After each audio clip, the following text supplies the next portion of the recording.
Actually मी जास्त वेळ नाही घेणार. माहिती तुमच्या सगळ्यांना बोर होत असेल, घरी जायचं, भूक लागली, खूप काही गोष्टी. मी फक्त एक दोन गोष्टी बोलेल. लाईक फक्त पास होणं इम्पॉर्टंट नाही. पास कोणीही होईल, आज नाही, उद्या उद्या नाही, परवा पास कोणीही होईल. पण पास का व्हायचं याच्या मागचं रिझन तुम्हाला माहिती पाहिजे, किंवा पास कसं व्हायचं हे माहिती पाहिजे. एक छोटीशी गोष्ट शेअर करतो.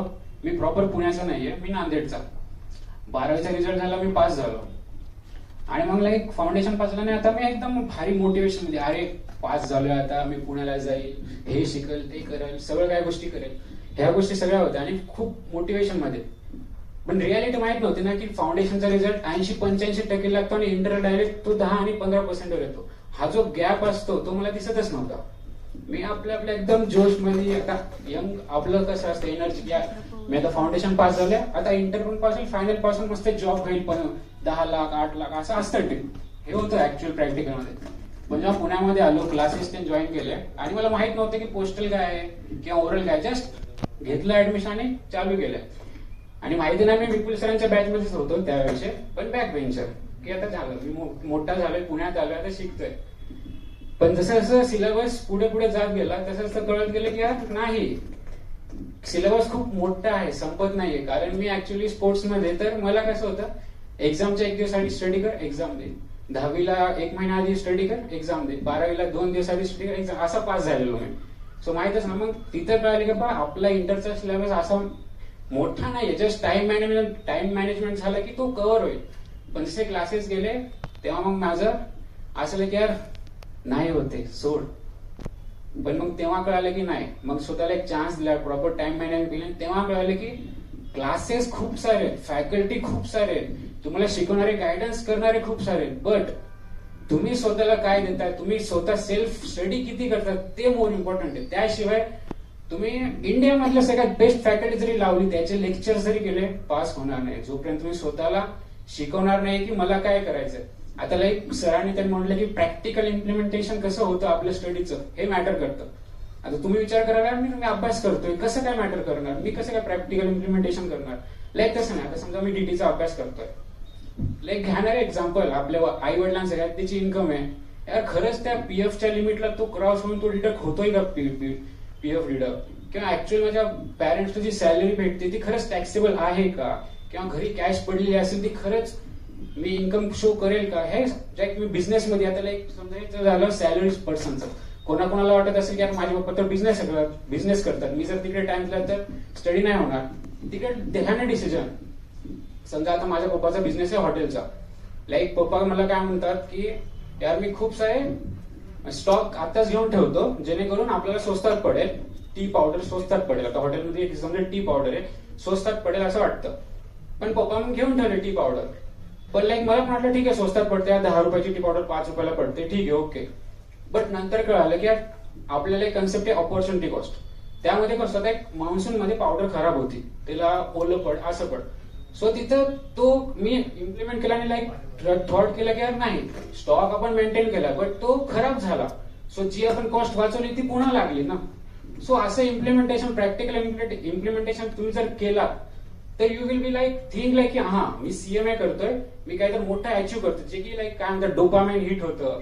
नाही असं नाही होणार की काय स्टडी करतोय, 4 घंटे केले बोर होते. नाही सर, तुम्ही त्या वेळेला जर स्टडी केला तरी it must be helpful for you की लाईक तुम्ही नक्कीच पहिल्या अटेम्प्ट मध्ये पास व्हा. कारण मला जेव्हा कळालं तेव्हा माझा ऑलरेडी इंटरचा 1 अटेम्प्ट गेला, दुसरा अटेम्प्ट 2 मार्काने राहिला. पण नंतर जेव्हा कळालं की नाही, self study is more important than any study. तुम्ही काही करा पण सेल्फ जोपर्यंत करणार नाही तोपर्यंत काहीच होणार नाही. लाईक टेस्ट सिरीज झालं, हे झालं. सो बस, बाकी माझ्याकडून हेच गायडन्स होतं. बाकी all the best for your future. Pranav, म्हणजे याचं कौतुक असं आहे की जेव्हा हा आला होता आमच्या या सर्कलमध्ये, सगळं ते सांगायचंच राहिलं. ते मेन ते मला वाटलं ते सांगशील, सांगू का? नाही का, मी सांगतो आता. ते प्रणवला एकदा आम्ही, जेव्हा तो आला त्याला म्हटलं चल तू अँकरिंग कर. हो नाही सर, अँकरिंग कुठून, मला त्याला जेव्हा या डायसवर प्रॅक्टिससाठी उभं केला होता तर प्रणव थरथरत होता पायाने. आता हे तू सांगतो की मी सांगतो? ऍक्च्युली काय झालेलं, मी जसं आलो तुमच्यासारखं, तुम्हाला काही सीएमए काय असतं किंवा सीएमएचे आपलं एवढं मोठं चॅप्टर आहे काहीच माहित नाही. जस्ट मी आलो, क्लासेस घेतले, करायला सुरू. पण ते नसताना लाईक आपल्याला लहानपणापासून सवय असते, आपण स्कूलमध्ये जातो, फ्रेंड्स आहे किंवा आपल्याला टीचर्स सोबत आपण डिस्कशन करून सगळ्या गोष्टी आपण ह्या वेळेला शिकत आलेलो आहे. पण ह्या फेजला असं असतं की तुम्ही एकटे पडलात, सो तुम्हाला कोणी ना कोणी पाहिजे असतं. तर ह्यावेळेस मी जस्ट मॅपवर सर्च केलं की सीएमए भवन काय आहे पुण्यामध्ये, जाऊन बघायचो, जस्ट चेक. मला काहीच माहित नाही काय असतं काय नाही.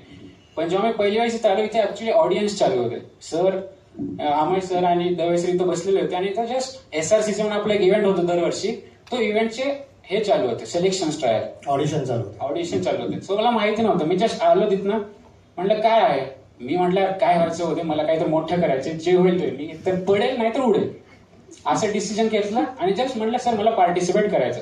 सर म्हणजे ठीक आहे आता तर झाले, पण ठीक आहे तू जिथं दिसते तुला 2 दिवस दिले, नंतर आम्हाला प्रेझेंटेशन दाखव. मग मी आलो, प्रेझेंटेशन दाखवलं आणि सरांनी म्हणलं ठीक आहे कर तू. मग तिकडनं माझी जर्नी सुरू झाली.